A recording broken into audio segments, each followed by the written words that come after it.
નમસ્કાર મિત્રો, શું તમે જાણો છો કે એક એવો ભક્ત પણ છે જેના હૃદયમાં સ્વયં ભગવાન વસે છે? એક એવો શક્તિશાળી દેવ જેમના નામ માત્રથી ભૂત પ્રેત અને સંકટો દૂર ભાગી જાય છે? હા, આપણે વાત કરી રહ્યા છીએ સંકટમોચન મહાબલી હનુમાનજીની. આજના આ ખાસ વિડીયોમાં અમે તમને હનુમાનજીના જન્મથી લઈને તેમના ચિરંજીવી હોવા સુધીની એવી રોમાંચક અને દિવ્ય ગાથા સંભળાવવા જઈ રહ્યા છીએ જે કદાચ તમે પહેલા ક્યારેય નહીં સાંભળી હોય. જો તમે પણ હનુમાનજીના સાચા ભક્ત હો તો આ વિડીયોને અંત સુધી ચોક્કસ જોજો, કારણ કે અધૂરી ભક્તિ ક્યારેય પૂર્ણ ફળ આપતી નથી. વિડીયોમાં આગળ વધતા પહેલા જો તમે અમારી ચેનલ ધાર્મિક કથાઓ પર નવા હો તો અત્યારે જ સબસ્ક્રાઇબ કરો અને બેલ આઇકોન દબાવો. અને હા, કોમેન્ટમાં પૂરા શ્રદ્ધાભાવ સાથે જય બજરંગબલી લખવાનું ભૂલતા નહીં. નમસ્કાર અને સ્વાગત છે આ અદ્વિતીય યાત્રામાં, એક એવી ગાથા જે યુગો યુગોથી ભારતની ચેતનામાં વસેલી છે. આજે આપણે એ દિવ્ય શક્તિના જીવનના દરેક પાસાને સ્પર્શવા જઈ રહ્યા છીએ જેમને આપણે સંકટમોચન, પવનપુત્ર, મહાવીર અને પ્રેમથી હનુમાન કહીએ છીએ. તેઓ માત્ર એક પાત્ર નથી, તેઓ શક્તિ, ભક્તિ, જ્ઞાન અને નિસ્વાર્થ સેવાની સાક્ષાત વ્યાખ્યા છે. તેમનું સંપૂર્ણ જીવન આપણને શીખવે છે કે કેવી રીતે એક સાધારણ પ્રાણી પોતાની અતૂટ નિષ્ઠા અને સમર્પણથી દેવત્વ પ્રાપ્ત કરી શકે છે. આ વિડીયોનો ઉદ્દેશ્ય માત્ર તેમની કથા સંભળાવવાનો નથી, પરંતુ એ જીવન દર્શનને સમજવાનો છે જે હનુમાનજીએ આપણને પ્રદાન કર્યું છે. હનુમાનજીની જીવન લીલાનો આરંભ તે સ્થાનથી થાય છે જેને આજે ઘણા લોકો અંજનરરી પર્વત તરીકે પૂજે છે.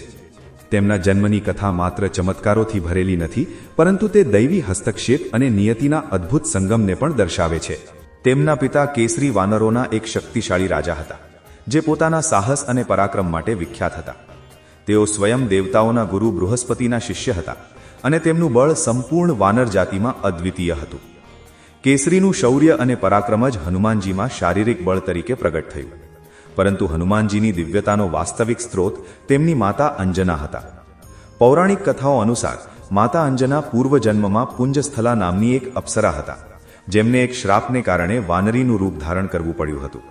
આ શ્રાપમાંથી મુક્તિ માટે તેમણે ભગવાન શિવની ઘોર તપસ્યા કરી. તેમની તપસ્યાથી પ્રસન્ન થઈને શિવજીએ તેમને વરદાન આપ્યું કે તેમના ગર્ભથી સ્વયં તેમનો 11મો રુદ્રાવતાર જન્મ લેશે. અંજનાની તપસ્યા અને શિવની કૃપાનો આ સંયોગ જ હનુમાનજી તરીકે અવતર્યો, જેણે તેમને અસીમ આધ્યાત્મિક બળ પ્રદાન કર્યું. હનુમાનજીને પવનપુત્ર અથવા મારુતિ પણ કહેવામાં આવે છે અને તેની પાછળ પણ એક ગહન કથા છે. જ્યારે માતા અંજના તપસ્યા પછી ગર્ભવતી થયા ત્યારે એકવાર વાયુના દેવ પવનદેવે પોતાની શક્તિનો એક અંશ અંજનાના ગર્ભમાં પ્રવિષ્ટ કરાવ્યો. આ જ કારણ છે કે હનુમાનજીને વાયુ સમાન ગતિ, બળ અને શક્તિ પ્રાપ્ત થયા. તેમનું નામ હનુમાન પણ તેમના જન્મ સાથે જોડાયેલું છે. હનુનો અર્થ છે હડપચી અને માનનો અર્થ છે વિકૃત કે ખંડિત. આ નામ તેમના બાળપણની એક ઘટના સાથે જોડાયેલું છે, જેના વિશે આપણે આગળના ભાગમાં જાણીશું. તેમનું બાળપણ પણ તેમની જેમ જ અસાધારણ હતું. જન્મ લેતાની સાથે જ તેમણે પોતાની શક્તિઓનું પ્રદર્શન કરવાનું શરૂ કરી દીધું. તેમના બાળપણની સૌથી પ્રસિદ્ધ લીલા તે છે જેણે તેમના જીવનની દિશા જ બદલી નાખી. એક સવારે જ્યારે તેઓ ખૂબ ભૂખ્યા હતા ત્યારે તેમણે પૂર્વ દિશામાં ઉગતા સૂર્યને જોયો. પોતાની બાળ સહજ જિજ્ઞાસા અને ભૂખને કારણે તેમને તે અગ્નિનો ગોળો એક મીઠું સોનેરી ફળ એટલે કે કેરી જેવો લાગ્યો. તેમણે કોઈ પણ ડર વગર તે વિશાળ ધગધગતા ગોળાને ખાવા માટે ઉડાન ભરી. કલ્પના કરો, એક બાળક જે પોતાની અસાધારણ ગતિથી આકાશમાં ઉડી રહ્યું છે, સૂર્યની નજીક પહોંચી રહ્યું છે. આ તે સમય હતો જ્યારે દેવરાજ ઇન્દ્ર પોતાના હાથી ઐરાવત પર સવાર થઈને સૂર્યની પરિક્રમા કરી રહ્યા હતા. હનુમાનજીએ ઇન્દ્રને પણ એક મોટું ઉડતું પ્રાણી સમજીને પકડવાનો પ્રયાસ કર્યો. દેવતાઓએ આ અદ્ભુત દ્રશ્ય જોયું અને ભયભીત થઈ ગયા. ઇન્દ્રને લાગ્યું કે આ બાળક ક્યાંક સૂર્યદેવને જ ગળી ન જાય. આ જ ભયને વશ થઈને દેવરાજ ઇન્દ્રએ ક્રોધમાં આવીને પોતાના સૌથી શક્તિશાળી અસ્ત્ર વજ્રનો પ્રહાર હનુમાનજી પર કર્યો. આ વજ્રનો પ્રહાર એટલો પ્રચંડ હતો કે તે સીધો હનુમાનજીની હડપચી એટલે કે હનુ પર લાગ્યો, જેનાથી તેમની હડપચી વિકૃત થઈ ગઈ અને તેઓ મૂર્છિત થઈને પૃથ્વી પર પડી ગયા. વજ્રના પ્રહારથી તેમના શ્વાસ અટકી ગયા. તેમના પિતા પવનદેવ આ જોઈ અત્યંત ક્રોધિત અને દુઃખી થયા. ક્રોધમાં આવીને પવનદેવે તરત જ પૃથ્વી પરથી વાયુનો સંચાર રોકી દીધો. વાયુ અટકી જતાં જ સંપૂર્ણ સૃષ્ટિમાં હાહાકાર મચી ગયો. મનુષ્યો, પશુ પક્ષીઓ અને અહીં સુધી કે દેવતાઓ પણ ગુંગરામણ અનુભવવા લાગ્યા. બ્રહ્મા, વિષ્ણુ અને શિવ સહિત તમામ દેવતાઓએ પવનદેવને શાંત કરવાનો નિર્ણય લીધો. દેવતાઓએ પવનદેવ પાસે જઈને હનુમાનજીને ફરી જીવિત કર્યા અને સાથે જ તેમને અને તેમની માતાને અનેક વરદાન આપ્યા. બ્રહ્માજીએ તેમને અજેયતાનું વરદાન આપ્યું કે કોઈ અસ્ત્ર તેમને મારી શકશે નહીં, અને દેવરાજ ઇન્દ્રએ પણ પોતાની ભૂલ સ્વીકારીને આ વરદાન આપ્યું કે તેમનું વજ્ર પણ હવે હનુમાનજીને નુકસાન પહોંચાડી શકશે નહીં. નમસ્કાર મિત્રો, અમારી ચેનલ ધાર્મિક કથાઓમાં ફરી એકવાર આપ સૌનું હાર્દિક સ્વાગત છે, જ્યાં તમને મળે છે સનાતન ધર્મની અમૂલ્ય કથાઓ, ગૂઢ રહસ્યો અને પ્રાચીન જ્ઞાન. બાળપણની એ અદ્ભુત ઘટના પછી જ્યારે દેવતાઓએ હનુમાનજીને વિવિધ વરદાનોથી વિભૂષિત કર્યા, ત્યારે તેઓ હવે અસીમ શક્તિની સાથે સાથે એક અનોખા જ્ઞાનના ભંડાર પણ બનવાના હતા. જો કે દેવતાઓએ તેમને અમરતા અને અજેયતા પ્રદાન કરી હતી, પરંતુ સાચી દિશા અને ઉપયોગ માટે તેમને સાચા જ્ઞાનની જરૂર હતી. તેમના માતા પિતાએ તેમની અદ્ભુત ક્ષમતાઓને જોઈને તેમને વિશ્વના સર્વશ્રેષ્ઠ ગુરુ પાસેથી શિક્ષણ અપાવવાનો નિશ્ચય કર્યો. આ ગુરુ બીજું કોઈ નહીં પણ સ્વયં સૂર્યદેવ હતા, જે જ્ઞાન, પ્રકાશ અને તેજના સાક્ષાત પ્રતીક માનવામાં આવે છે. હનુમાનજીએ સૂર્યદેવ પાસે જઈને તેમને શિક્ષણ પ્રદાન કરવાની વિનમ્ર વિનંતી કરી. સૂર્યદેવ, જે પોતાના રથ પર નિરંતર આકાશમાં ગતિશીલ રહે છે, તેમણે અસમર્થતા વ્યક્ત કરતા કહ્યું કે તેમનો રથ ક્યારેય અટકતો નથી, તેથી તેઓ તેમને કેવી રીતે ભણાવી શકે. હનુમાનજીએ પોતાની તીવ્ર બુદ્ધિ અને ઉકેલ શોધવાની કલાનો પરિચય આપ્યો. તેમણે સૂર્યદેવને કહ્યું કે તેઓ તેમના વર્ગને ઉડતા ઉડતા જ ગ્રહણ કરશે. તેમણે પોતાની ગતિને સૂર્યદેવના રથની ગતિને સમાંતર કરી અને સન્માનપૂર્વક પાછળની તરફ મોઢું રાખીને, જેથી ગુરુનો અનાદર ન થાય અને તેઓ સતત સૂર્ય તરફ ઉડતા રહ્યા, તેમની પાસેથી જ્ઞાન પ્રાપ્ત કરવાનું શરૂ કર્યું. આ તેમની અતૂટ શ્રદ્ધા અને અદ્ભુત એકાગ્રતાનું પ્રમાણ હતું. સૂર્યદેવે હનુમાનજીની આ અદ્વિતીય લગન અને સમર્પણ જોઈને તેમને પોતાના શિષ્ય તરીકે સ્વીકાર્યા અને તેમને સંપૂર્ણ વેદ, ઉપનિષદ, દર્શનશાસ્ત્ર અને તમામ આવશ્યક વિદ્યાઓનું જ્ઞાન પ્રદાન કર્યું. વિશેષ રૂપે હનુમાનજીએ સૂર્યદેવ પાસેથી 9 વ્યાકરણોનું પૂર્ણ જ્ઞાન પ્રાપ્ત કર્યું. વ્યાકરણનું આ જ્ઞાન તેમને ભાષાઓ પર પૂર્ણ નિયંત્રણ, શુદ્ધ ઉચ્ચારણ અને વક્તૃત્વ કલામાં પ્રવીણતા આપે છે. આ જ કારણ છે કે આગળ જતા જ્યારે તેઓ શ્રી રામને મળે છે, ત્યારે શ્રી રામ તેમની સંવાદ કુશળતા જોઈને જ પ્રભાવિત થઈ જાય છે અને તેમની બુદ્ધિમત્તાની પ્રશંસા કરે છે. આ શિક્ષણ એટલી તીવ્ર ગતિથી ચાલ્યું કે હનુમાનજીએ માત્ર 60 દિવસની અંદર જ સૂર્યદેવ પાસેથી સંપૂર્ણ જ્ઞાન પ્રાપ્ત કરી લીધું. જ્યારે તેમનું શિક્ષણ પૂર્ણ થયું, ત્યારે હનુમાનજીએ પોતાના ગુરુ સૂર્યદેવને ગુરુદક્ષિણા માટે પૂછ્યું. સૂર્યદેવે તેમની સેવા અને સમર્પણથી અત્યંત પ્રસન્ન થઈને દક્ષિણા રૂપે કંઈ પણ લેવાની ના પાડી દીધી. જો કે તેમણે એક ઈચ્છા વ્યક્ત કરી. સૂર્યદેવનો પુત્ર સુગ્રીવ તે સમયે કિષ્કિંધાના રાજા બાલીના કારણે વનમાં ભટકી રહ્યો હતો અને અત્યંત કષ્ટમાં હતો. સૂર્યદેવે હનુમાનજી પાસે આ વચન લીધું કે તેઓ ભવિષ્યમાં સુગ્રીવની સહાયતા કરશે અને તેમને તેમના અધિકાર પાછા અપાવવામાં મદદ કરશે. હનુમાનજીએ સહર્ષ આ ગુરુદક્ષિણા સ્વીકારી અને આ રીતે તેમનો આગળનો જીવન ઉદ્દેશ્ય નિર્ધારિત થઈ ગયો. આ શિક્ષણ કાળ પછી હનુમાનજીને પોતાના ગુરુજનો, જેમાં કેટલાક ઋષિઓ પણ સામેલ હતા, દ્વારા એક બીજું મહત્વપૂર્ણ વરદાન મળ્યું. પરંતુ આ વરદાન એક રીતે શ્રાપ પણ સાબિત થયું.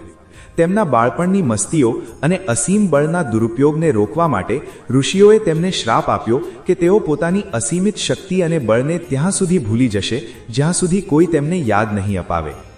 આ શ્રાપ તેમની શક્તિઓ પર એક સુરક્ષા કવચ બની ગયો, જેથી તેઓ પોતાના બળનો ઉપયોગ ત્યારે જ કરે જ્યારે તે અત્યંત જરૂરી હોય અને સાચો સમય હોય. આ ઘટના તેમને એક બળશાળી યોદ્ધામાંથી એક વિનમ્ર સેવક તરીકે ઘડવામાં મહત્વની ભૂમિકા ભજવે છે. આ શ્રાપને કારણે હનુમાનજી કિષ્કિંધા પર્વત પર શાંત જીવન વિતાવવા લાગ્યા. પોતાની શક્તિઓથી અજાણ પોતાના ગુરુના પુત્ર સુગ્રીવની સેવા કરતા રહ્યા. આ દરમિયાન તેઓ પોતાના ગુરુના પુત્ર સુગ્રીવને મળ્યા. સુગ્રીવને તેમના મોટા ભાઈ પરાક્રમી રાજા બાલીએ રાજ્યમાંથી હાંકી કાઢ્યા હતા અને તેમની પત્ની રૂમાને છીનવી લીધી હતી. સુગ્રીવ ભયભીત થઈને ઋષિમુખ પર્વત પર છુપાઈને રહી રહ્યા હતા, કારણ કે બાલીને ઋષિમુખ પર્વત પર પ્રવેશ ન કરવાનો શ્રાપ મળ્યો હતો.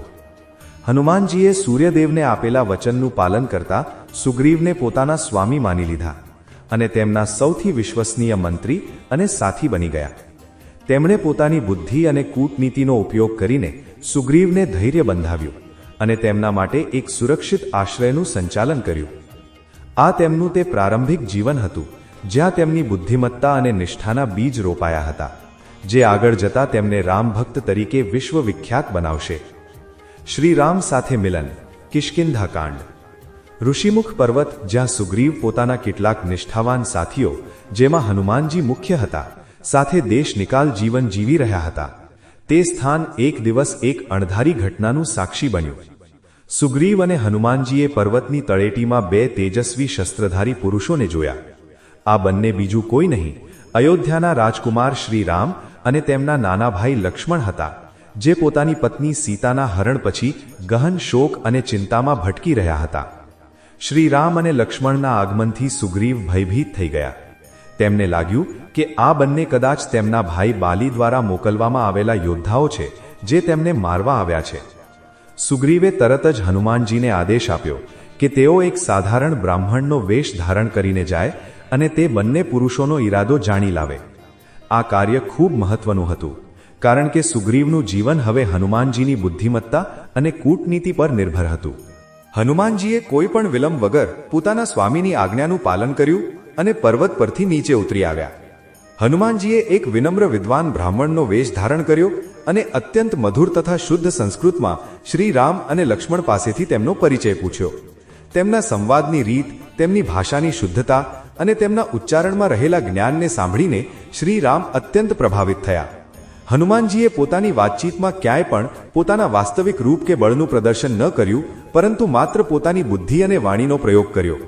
શ્રી રામે લક્ષ્મણ તરફ ફરીને કહ્યું, શું તે સાંભળ્યું લક્ષ્મણ?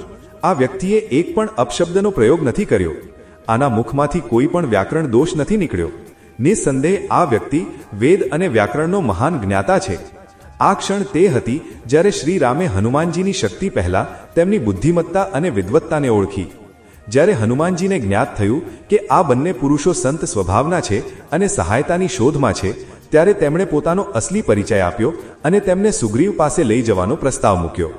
પર્વત પર પહોંચ્યા પછી હનુમાનજીએ શ્રી રામને સુગ્રીવ પાસે લઈ જતા પહેલા બંનેની મિત્રતા સ્થાપિત કરવાનો પ્રસ્તાવ મૂક્યો.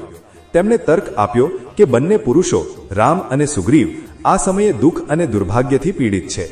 રામ પોતાની પત્નીના વિરહથી અને સુગ્રીવ પોતાના રાજ્ય અને પત્નીના વિયોગથી. આ સમાન દુઃખે તેમની વચ્ચે મૈત્રીનો એક મજબૂત પાયો નાખી શકાય છે. હનુમાનજીએ પોતાની દિવ્ય શક્તિનો ઉપયોગ કરીને બે લાકડીઓને પરસ્પર ઘસીને અગ્નિ પ્રજ્વલિત કર્યો અને તે પવિત્ર અગ્નિની સમક્ષ શ્રી રામ અને સુગ્રીવે એકબીજાને સહાયતાનું વચન આપ્યું. આ હનુમાનજીની કૂટનીતિક કુશળતાની પરાકાષ્ઠા હતી, જેમણે બે શક્તિશાળી વિપત્તિઓથી પીડિત લોકોને એક અવિસ્મરણીય ગઠબંધનમાં બાંધી દીધા. મિત્રતા સ્થાપિત થયા પછી સુગ્રીવે શ્રી રામને પોતાના ભાઈ બાલીના અન્યાય અને પોતાની દયનીય સ્થિતિ વિશે વિસ્તારપૂર્વક જણાવ્યું. શ્રી રામે તેમને વચન આપ્યું કે તેઓ બાલીનો વધ કરીને તેમને તેમનું રાજ્ય અને પત્ની પાછા અપાવશે. હનુમાનજીએ આ આખી યોજનામાં સુગ્રીવના સલાહકારની ભૂમિકા ભજવી. જ્યારે બાલી અને સુગ્રીવનું દ્વંદ્વ યુદ્ધ થયું, ત્યારે શ્રી રામે બાલીનો વધ કર્યો. આ ઘટના પછી બાલીના પુત્ર અંગદને પણ હનુમાનજીના સંરક્ષણમાં લાવવામાં આવ્યો, જે આગળ જતા સીતાની શોધમાં એક મહત્વની ભૂમિકા ભજવે છે. સુગ્રીવને તેમનું રાજ્ય પાછું મળ્યું અને તેઓ કિષ્કિંધાના રાજા બન્યા. કિષ્કિંધાનું રાજ્ય મળ્યા પછી વર્ષા ઋતુનો સમય આવી ગયો. આ દરમિયાન સુગ્રીવ રાજસી સુખ સુવિધાઓમાં ડૂબી ગયા અને શ્રી રામે આપેલું પોતાનું વચન લગભગ ભૂલી ગયા. શ્રી રામ ઉદાસ થઈને વર્ષા સમાપ્ત થવાની રાહ જોઈ રહ્યા હતા. આ તે સમય હતો જ્યારે હનુમાનજીની નિષ્ઠા અને કર્તવ્યપરાયણતા એકવાર ફરી સામે આવી. હનુમાનજી, જે સુગ્રીવના સૌથી વફાદાર મંત્રી હતા, તેમણે વિનમ્રતાપૂર્વક પરંતુ દ્રઢતાથી સુગ્રીવને તેમના કર્તવ્યની યાદ અપાવી. તેમણે સુગ્રીવને સમજાવ્યું કે શ્રી રામ સાથે કરવામાં આવેલી તેમની સમજૂતી માત્ર એક રાજકીય ગઠબંધન નથી, પરંતુ એક ધાર્મિક અને નૈતિક જવાબદારી છે. હનુમાનજીના આ હસ્તક્ષેપથી સુગ્રીવને પોતાની ભૂલનો અહેસાસ થયો અને તેમણે તરત જ સીતાજીની શોધ માટે વાનરોની સેનાને એકત્રિત કરવાનો આદેશ આપ્યો. સુગ્રીવે સીતાની શોધ માટે ચારેય દિશાઓમાં વિશાળ વાનર સેનાઓને મોકલી, પરંતુ દક્ષિણ દિશામાં જનારા દળનું નેતૃત્વ સૌથી મહત્વનું હતું, કારણ કે રાવણની લંકા દક્ષિણમાં જ હતી. આ દળમાં સુગ્રીવે હનુમાનજીને જામવંત અને અંગદ સાથે નેતૃત્વ કરવા માટે પસંદ કર્યા. સુગ્રીવને હનુમાનજીની ક્ષમતા પર પૂર્ણ વિશ્વાસ હતો, પરંતુ સૌથી મહત્વની ક્ષણ તે આવી જ્યારે શ્રી રામે હનુમાનજીને પોતાની પાસે બોલાવ્યા. શ્રી રામે હનુમાનજીને પોતાની વીંટી મુદ્રિકા આપી. આ વીંટી સીતાજી માટે એક ઓળખનું ચિહ્ન હતું, એક પ્રમાણ હતું કે હનુમાનજી શ્રી રામના જ દૂત છે. આ મુદ્રિકા આપવી એ માત્ર એક વસ્તુનું આદાન પ્રદાન ન હતું, તે શ્રી રામનો હનુમાનજી પર પૂર્ણ વિશ્વાસ અને તેમના પ્રત્યેના તેમના આશીર્વાદ હતા.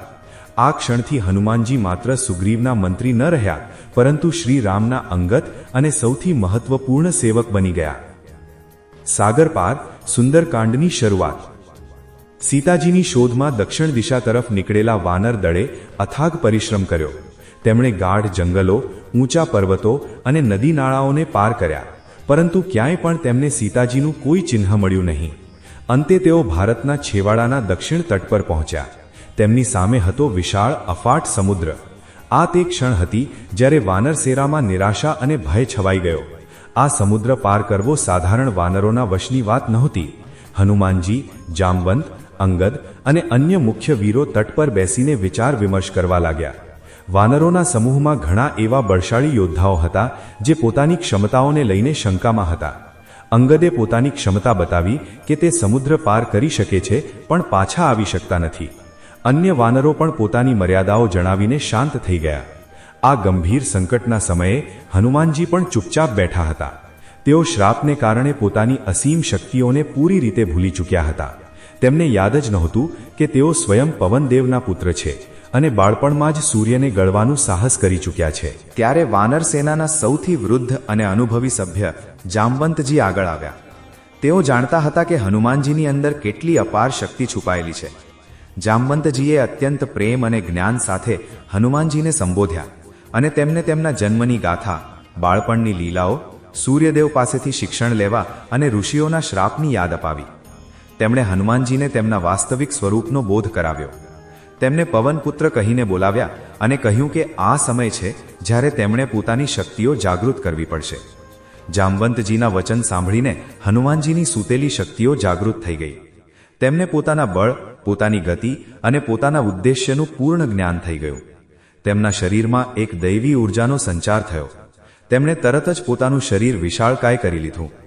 પર્વત જેવું ઊંચું, જેની ભુજાઓ અને પગ ખડકો જેટલા મજબૂત હતા. તેમનું આ રૂપ આત્મવિશ્વાસ, શક્તિ અને દ્રઢ સંકલ્પથી પરિપૂર્ણ હતું. તેમણે ઘોષણા કરી કે તેઓ માત્ર સમુદ્ર પાર જ નહીં કરે, પરંતુ લંકાને તહસ નહસ કરીને સીતા માતાના સમાચાર લઈને ચોક્કસ પાછા ફરશે. પોતાના પ્રભુ શ્રી રામનું નામ લઈને હનુમાનજીએ મહેન્દ્ર પર્વતની ટોચ પર પોતાના પગ જમાવ્યા અને એક શક્તિશાળી છલાંગ લગાવી. તેમના પગના દબાણથી તે પર્વત ધરતીમાં ધસી ગયો. હનુમાનજી આકાશ માર્ગે વાયુ સમાન તીવ્ર ગતિથી લંકા તરફ ઉડી ચાલ્યા. તેમની આ ઉડાન માત્ર એક યાત્રા નહોતી, તે ભક્તિની શક્તિ, કર્તવ્યની ભાવના અને અજેય સંકલ્પની ઉડાન હતી. સમુદ્રની યાત્રામાં હનુમાનજીને સૌથી પહેલા મૈનાક પર્વત મળ્યો. મૈનાક પર્વત, જેને પહેલા દેવતાઓએ સમુદ્રની અંદર છુપાવી દીધો હતો, તે હનુમાનજીનો થાક દૂર કરવા માટે સમુદ્રના જળમાંથી બહાર નીકળી આવ્યો. મૈનાકે હનુમાનજીને આરામ કરવાની વિનંતી કરી, પરંતુ હનુમાનજીએ વિનમ્રતાપૂર્વક મૈનાકનું સન્માન કર્યું, તેને સ્પર્શ કર્યો અને આગળ વધી ગયા. તેમનું લક્ષ્ય સ્પષ્ટ હતું: આરામ કરતા પહેલા શ્રીરામનું કાર્ય પૂરું કરવું. આ ઘટના દર્શાવે છે કે હનુમાનજી પોતાના લક્ષ્ય પ્રત્યે કેટલા કેન્દ્રિત અને સમર્પિત હતા. તેમની યાત્રામાં બીજો અવરોધ આવ્યો, સૂરસા નામની રાક્ષસીના રૂપમાં, જે દેવતાઓ દ્વારા મોકલવામાં આવી હતી. સૂરસા, નાગોની માતાએ હનુમાનજીને લંકા જતા રોકવાનો પ્રયાસ કર્યો અને તેમને ખાવાની ચેતવણી આપી. આ પરીક્ષા દેવતાઓ દ્વારા હનુમાનજીની બુદ્ધિ, નમ્રતા અને ચાલાકીને પરખવા માટે હતી. જ્યારે સૂરસાએ પોતાનું મોઢું 1 યોજન સુધી ફેલાવ્યું, તો હનુમાનજીએ તરત જ પોતાનું શરીર 2 યોજનનું કરી લીધું. જ્યારે સૂરસાએ મોઢું 4 યોજનનું કર્યું, તો હનુમાનજી 8 યોજનના થઈ ગયા. જ્યારે સૂરસાએ પોતાનું મોઢું એટલું વિશાળ કર્યું કે તે હનુમાનજીને ગળી શકે, ત્યારે જ એક અવિશ્વસનીય ઘટના બની. હનુમાનજીએ પોતાની બુદ્ધિનો ઉપયોગ કર્યો. તેમણે પોતાનું રૂપ અચાનક અત્યંત નાનું કર્યું, સૂરસાના મોઢામાં પ્રવેશ કર્યો અને તરત જ બહાર નીકળી આવ્યા. તેમણે વિનમ્રતાથી સૂરસાને કહ્યું કે તેમણે તેના મોઢામાં પ્રવેશ કરીને તેના વચનનું પાલન કરી દીધું છે. સૂરસા તેમની આ બુદ્ધિ, બળ અને વિનમ્રતાના મિશ્રણથી અત્યંત પ્રભાવિત થઈ અને તેમને આશીર્વાદ આપીને જવા દીધા. ત્રીજો અને સૌથી ખતરનાક અવરોધ હતો સિંહિકા નામની રાક્ષસી, જે સમુદ્રની નીચે છુપાયેલી રહેતી હતી. સિંહિકાની આ વિશેષતા હતી કે તે હવામાં ઉડતા કોઈ પણ પ્રાણીનો પડછાયો પકડીને તેને નીચે ખેંચી લેતી હતી. જ્યારે હનુમાનજીનો પડછાયો પાણીમાં પડ્યો તો સિંહિકાએ તેને પકડી લીધો અને હનુમાનજીની ગતિ અચાનક અટકી ગઈ. હનુમાનજીએ નીચે જોયું તો તેમણે એક વિશાળકાય પ્રાણીને જોયું. સમય ગુમાવ્યા વગર તેમણે વીજળીની ગતિથી સિંહિકાને નીચે ખેંચી લીધી, પોતાના વિશાળ રૂપમાં આવીને તેને મારી નાખી અને ફરીથી પોતાની યાત્રા શરૂ કરી દીધી. આ ત્રણેય અવરોધો, મૈનાક, મિત્રવત અવરોધ, સુરસા, બુદ્ધિનો અવરોધ, અને સિંહિકા, બળનો અવરોધ, હનુમાનજીના જીવનની ત્રણ મુખ્ય પરીક્ષાઓને દર્શાવે છે, જેમાં તેઓ સફળ થયા. આ તમામ અવરોધોને પાર કર્યા પછી અંતે હનુમાનજીએ દૂરથી સોનાની લંકાને જોઈ. રાવણની આ નગરી ત્રિકૂટ પર્વત પર વસેલી હતી, જેની ઝાકજમાળ અને ભવ્યતા અદ્વિતીય હતી. રાત્રિના સમયે હનુમાનજીએ પોતાનું શરીર ફરીથી અત્યંત નાનું, એક મચ્છરના કદનું કરી લીધું, જેથી કોઈની નજરમાં ના આવે. આ તેમના વિવેકનું પ્રમાણ હતું કે તેઓ જાણતા હતા કે બળનો ઉપયોગ ક્યાં અને ક્યારે કરવો અને ક્યાં કૂટનીતિનો. આ જ સૂક્ષ્મ રૂપમાં તેમણે લંકા નગરીમાં પ્રવેશ કર્યો. લંકામાં સીતા માતાની શોધ. મચ્છર સમાન સૂક્ષ્મ રૂપ ધારણ કરી હનુમાનજીએ રાવણની અદ્ભુત નગરી લંકામાં પ્રવેશ કર્યો.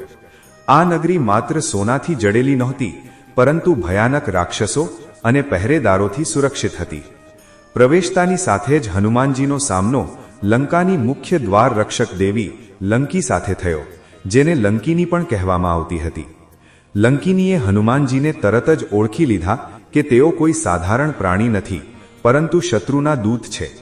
લંકિનીએ ક્રોધમાં આવીને હનુમાનજીને રોકવાનો પ્રયાસ કર્યો અને તેમને એક મુક્કો માર્યો.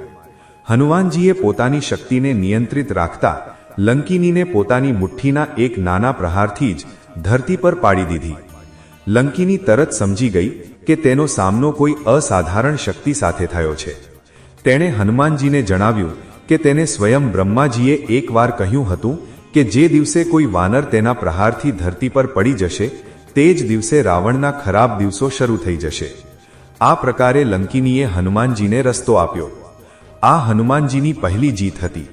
વધારે બળ પ્રયોગ વગર માત્ર ઉદ્દેશ્યની પૂર્તિ માટે જરૂરી શક્તિનો ઉપયોગ કરવો. હનુમાનજીએ સૌથી પહેલા લંકાના વિશાળ મહેલો, અંતઃપુરો અને રાવણના આવાસની ગહન શોધ શરૂ કરી. તેમણે દરેક કક્ષને ધ્યાનથી જોયા. તેમણે રાક્ષસો અને તેમની પત્નીઓને સૂતેલા જોયા. તેઓ રાવણના ખાનગી કક્ષમાં પણ પહોંચ્યા, જ્યાં રાવણ પોતાની મુખ્ય રાણી મંદોદરી સાથે સૂતેલો હતો. હનુમાનજીએ દ્રઢતાથી નિશ્ચય કર્યો કે સીતા માતા આટલી સરળતાથી અને આટલા ખુલ્લામાં નહીં મળે. રાતનો અંતિમ પ્રહર થઈ રહ્યો હતો. હનુમાનજી લગભગ નિરાશ થઈ ચૂક્યા હતા, પરંતુ તેમણે પોતાની શોધ ચાલુ રાખી. ત્યારે તેમણે લંકાની વચ્ચોવચ્ચ એક એવું ઘર જોયું જે બાકીના મહેલોથી અલગ હતું.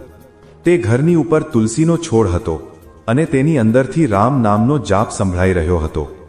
શત્રુની નગરીમાં રામ નામ, આ આશ્ચર્યજનક હતું. આ ઘર રાવણના નાના ભાઈ વિભીષણનું હતું. હનુમાનજીએ વિચાર્યું કે એકવાર આ ધાર્મિક વ્યક્તિને મળવું જરૂરી છે. તેમણે પોતાનું રૂપ બદલીને તેમની મુલાકાત લીધી અને તેમને પોતાનો પરિચય આપ્યો. વિભીષણ, જે સ્વયં ધર્માત્મા હતા અને રાવણની કુટિલ નીતિઓથી દુઃખી હતા, તેમણે હનુમાનજીને સાંત્વના આપી અને તેમને સૂચિત કર્યા કે સીતા માતાને રાવણે અશોક વાટિકામાં રાખ્યા છે.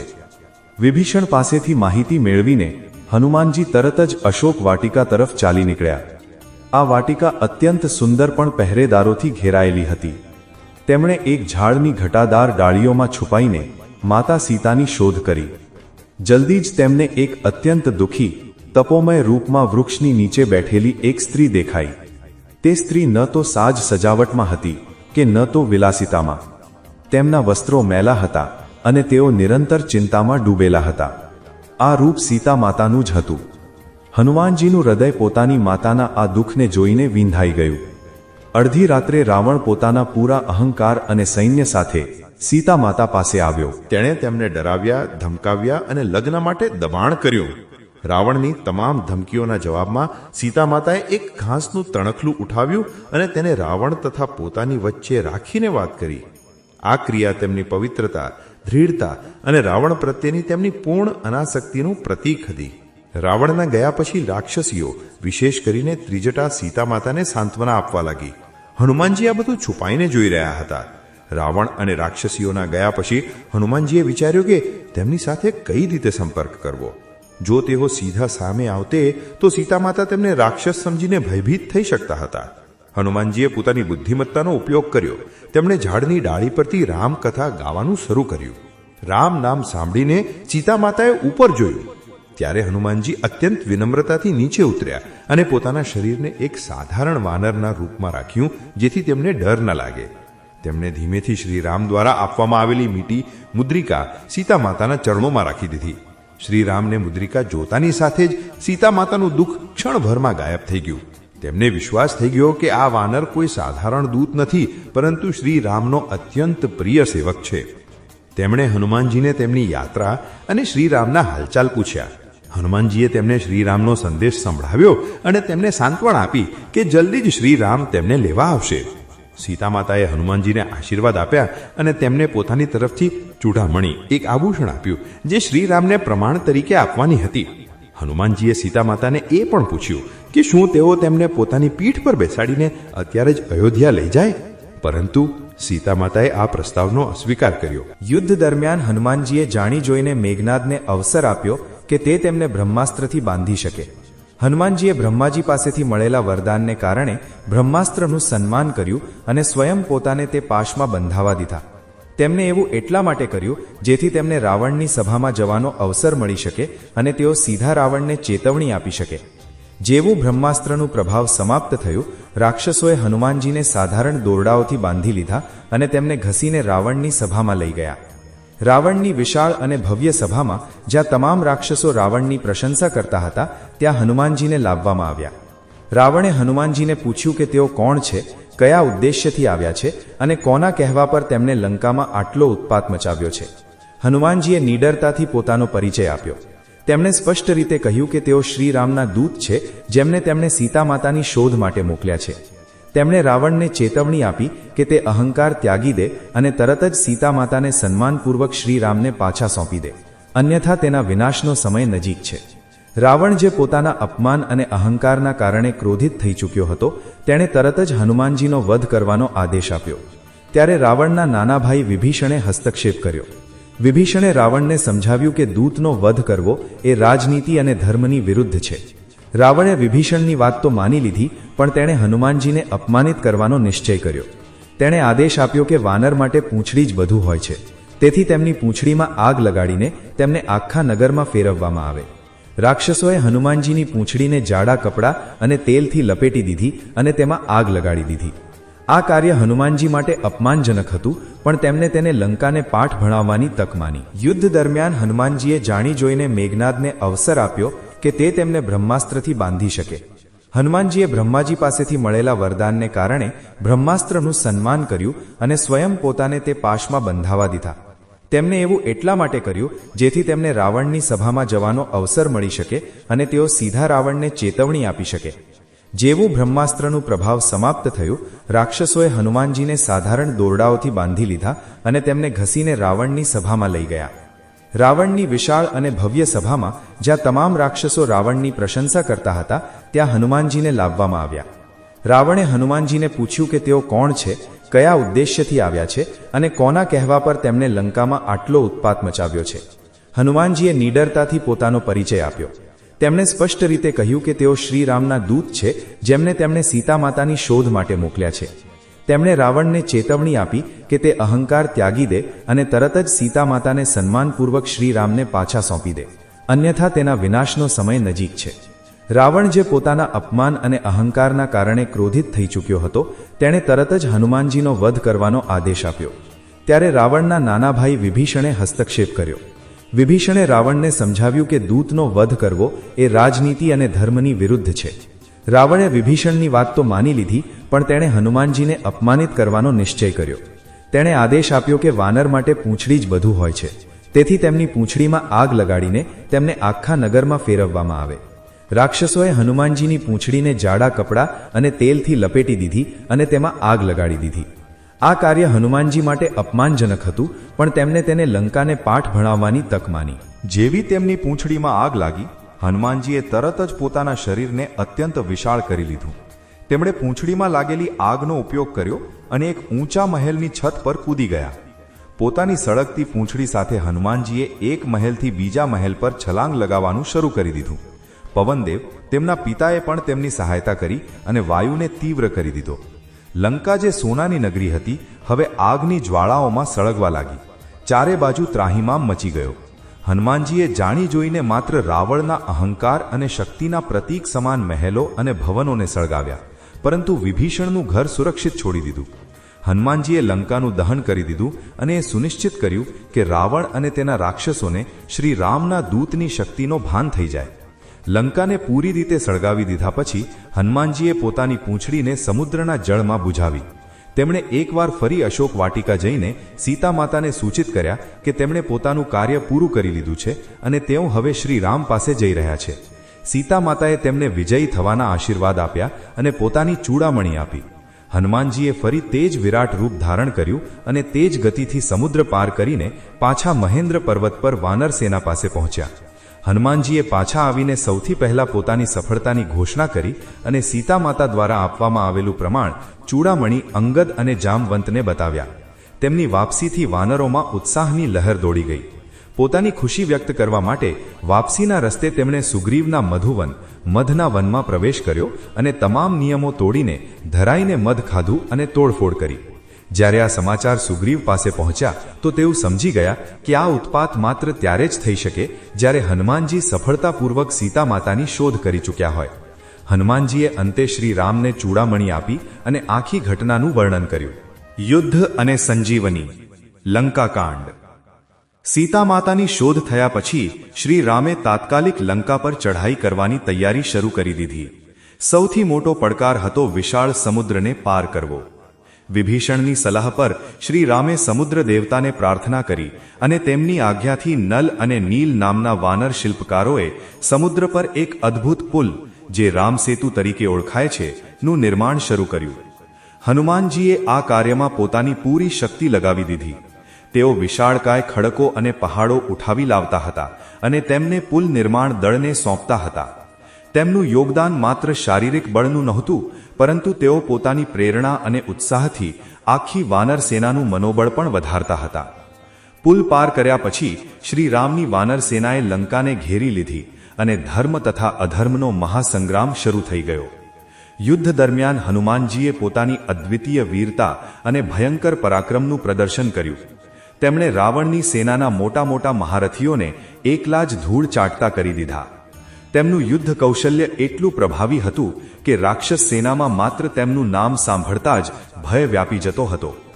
હનુમાનજીએ પોતાની ગદાથી, પોતાની મુઠ્ઠીના પ્રહારથી અને વિશાળકાય વૃક્ષો તથા પથ્થરોનો ઉપયોગ કરીને હજારો રાક્ષસોનો વધ કર્યો. યુદ્ધમાં જ્યારે રાવણનો મોટો અને બળશાળી ભાઈ કુંભકર્ણનું આગમન થયું તો આખી વાનર સેનામાં ફફડાટ વ્યાપી ગયો. કુંભકર્ણનું શરીર પર્વત જેવું વિશાળ હતું અને તે એક એક કરીને વાનરોને ગળી રહ્યો હતો. હનુમાનજીએ કુંભકર્ણ સાથે ભીષણ યુદ્ધ કર્યું. જો કે કુંભકર્ણને મારવો માત્ર શ્રી રામના જ વશમાં હતો. હનુમાનજીએ પોતાની શક્તિથી તેને એટલો પરેશાન કર્યો કે શ્રી રામને તેના પર વિજય પ્રાપ્ત કરવાનો અવસર મળી શકે. આ હનુમાનજીની સમજદારી હતી. તેઓ જાણતા હતા કે ક્યાં તેમનું બળ કામ આવશે અને ક્યાં તેમણે પોતાના સ્વામી માટે અવસર પેદા કરવાનો છે. યુદ્ધનો સૌથી મહત્વપૂર્ણ અને સંકટ ભરેલો ક્ષણ ત્યારે આવ્યો જ્યારે રાવણના પુત્ર મેઘનાદ એટલે કે ઇન્દ્રજીતે પોતાની માયાવી શક્તિઓનો ઉપયોગ કરીને શ્રી રામના પ્રિય ભાઈ લક્ષ્મણ પર ભયંકર પ્રહાર કર્યો. મેઘનાદે લક્ષ્મણ પર શક્તિ બાણનો પ્રયોગ કર્યો, જેના પ્રભાવથી લક્ષ્મણ મૂર્છિત થઈ ગયા અને મૃત્યુની નજીક પહોંચી ગયા. આખી વાનર સેનામાં શોક અને નિરાશા છવાઈ ગઈ. સ્વયં શ્રી રામ ગહન દુઃખમાં ડૂબી ગયા. ત્યારે વૈદ્ય સુષેણે જણાવ્યું કે લક્ષ્મણના પ્રાણ માત્ર એક જ રીતે બચી શકે છે. તેમને હિમાલય પર સ્થિત દ્રોણગિરી પર્વત પર મળી આવતી સંજીવની બુટ્ટી સૂર્યોદય પહેલા લાવવી પડશે. આ કાર્ય અશક્ય જેવું હતું. કોણ આટલું લાંબુ અંતર કાપીને રાતના અંધારામાં આટલા ઓછા સમયમાં પાછું આવી શકે? આ ઘનઘોર સંકટમાં આખી સેનાની આશાઓ માત્ર એક જ નામ પર ટકેલી હતી, હનુમાન. એક પણ ક્ષણ ગુમાવ્યા વગર હનુમાનજીએ પોતાનું વિરાટ રૂપ ધારણ કર્યું અને ઉત્તર દિશા તરફ દ્રોણગિરી પર્વત માટે ઉડાન ભરી. આ તેમની અત્યાર સુધીની સૌથી લાંબી અને મહત્વની યાત્રા હતી. આ યાત્રામાં તેમને કાલનેમી નામના માયાવી રાક્ષસે કપટથી રોકવા માંગ્યા, પણ હનુમાનજીએ પોતાની બુદ્ધિ અને બળથી તેને હરાવ્યો. જ્યારે તેઓ અંતે દ્રોણગિરી પર્વત પર પહોંચ્યા તો તેમને સંજીવની બુટ્ટીની ઓળખ ન થઈ શકી, કારણ કે તે રાતના અંધારામાં ઘણી પ્રકારની ઔષધિઓની વચ્ચે હતી. સમય નષ્ટ કર્યા વગર અને પોતાની શક્તિ પર પૂર્ણ વિશ્વાસ રાખતા હનુમાનજીએ એક અદ્ભુત નિર્ણય લીધો. તેમણે પોતાની શક્તિથી આખા દ્રોણગિરી પર્વતને જ ઉખેડી લીધો અને તેને પોતાની એક હથેળી પર રાખીને વાયુથી પણ તેજ ગતિથી લંકા તરફ ઉડાન ભરી. જ્યારે તેઓ સૂર્યોદયથી ઠીક પહેલા લંકા પહોંચ્યા તો વૈદ્ય સુષેણે પર્વત પરથી સંજીવની બુટ્ટીની ઓળખ કરી અને તેને લક્ષ્મણને આપી. લક્ષ્મણ તરત સ્વસ્થ થઈને ઊભા થઈ ગયા. આ ક્ષણ હનુમાનજીને સંકટ મોચન તરીકે સ્થાપિત કરે છે. તેમણે માત્ર લક્ષ્મણના પ્રાણ નહોતા બચાવ્યા, પણ નિરાશ થઈ ગયેલી સેનાને જીવનદાન પણ આપ્યું હતું.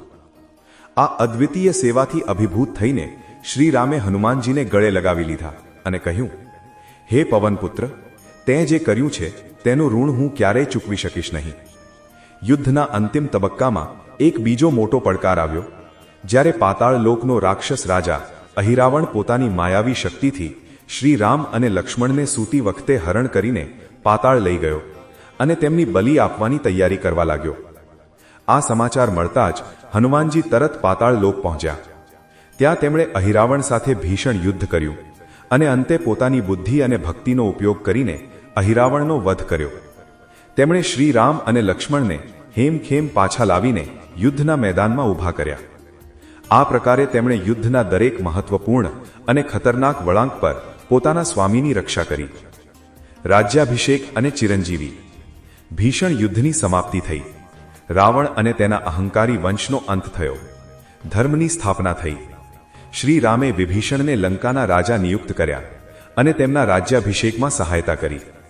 યુદ્ધ જીત્યા પછી શ્રી રામ, લક્ષ્મણ, સીતા માતા, હનુમાનજી અને તમામ વાનર તથા રીંછ સેના સાથે અયોધ્યા પાછા ફરવાની તૈયારી શરૂ થઈ.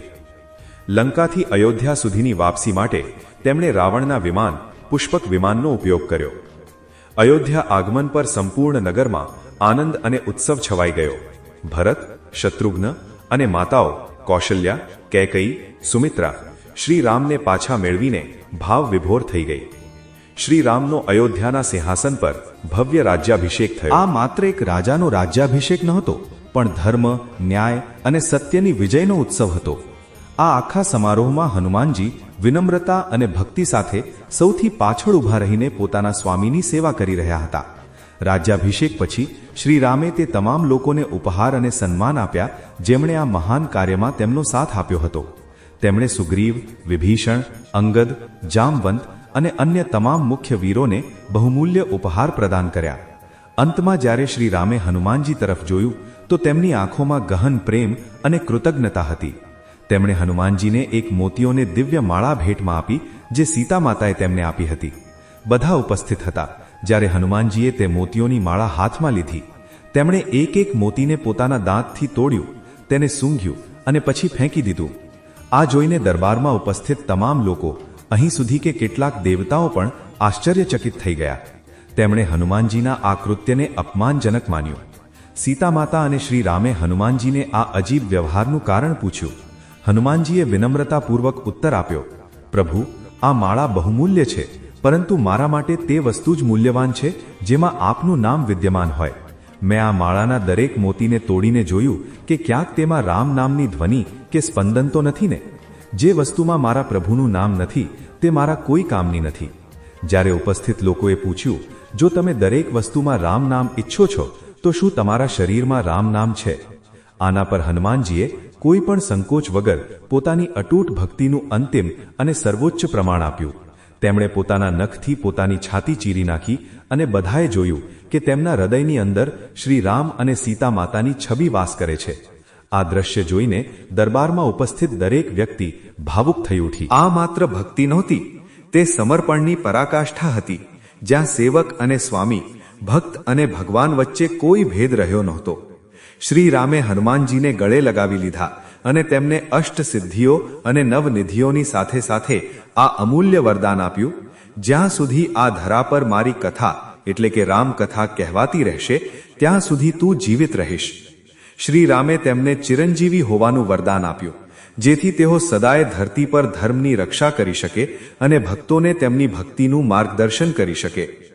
આ પ્રકારે હનુમાનજીએ રાજ્યાભિષેક પછી અયોધ્યાનો ત્યાગ કર્યો અને તે સ્થાનો પર રહેવાનો નિશ્ચય કર્યો જ્યાં શ્રી રામનું નામ સંકીર્તન થાય છે. હનુમાનજીનું જીવન તેમના જન્મથી લઈને તેમની ભક્તિના પ્રમાણ સુધી આપણને શીખવે છે કે શક્તિ જ્ઞાન વગર વ્યર્થ છે અને જ્ઞાન ભક્તિ વગર અધૂરું છે. તેઓ બળ, બુદ્ધિ, વિદ્યા અને વિનમ્રતાના આદર્શ સંગમ છે. આજે પણ જ્યાં ક્યાંય પણ રામ નામનો જપ થાય છે, હનુમાનજી સૂક્ષ્મ રૂપમાં ઉપસ્થિત હોય છે. તો મિત્રો, આ હતી મહાબલી હનુમાનજીની સંપૂર્ણ જીવનગાથા. આશા છે કે તમને આ વિડીયો ગમ્યો હશે. જો ગમ્યો હોય તો તેને વધુમાં વધુ શેર કરો અને હનુમાનજીના આશીર્વાદ મેળવવા માટે કોમેન્ટમાં જય બજરંગબલી જરૂર લખજો. આવી જ બીજી ધાર્મિક કથાઓ જોવા માટે અમારી ચેનલ ધાર્મિક કથાઓ સાથે જોડાયેલા રહો. ફરી મળીશું એક નવી ગાથા સાથે. ત્યાં સુધી પ્રેમથી બોલો જય શ્રી રામ, જય શ્રી કૃષ્ણ. ધન્યવાદ.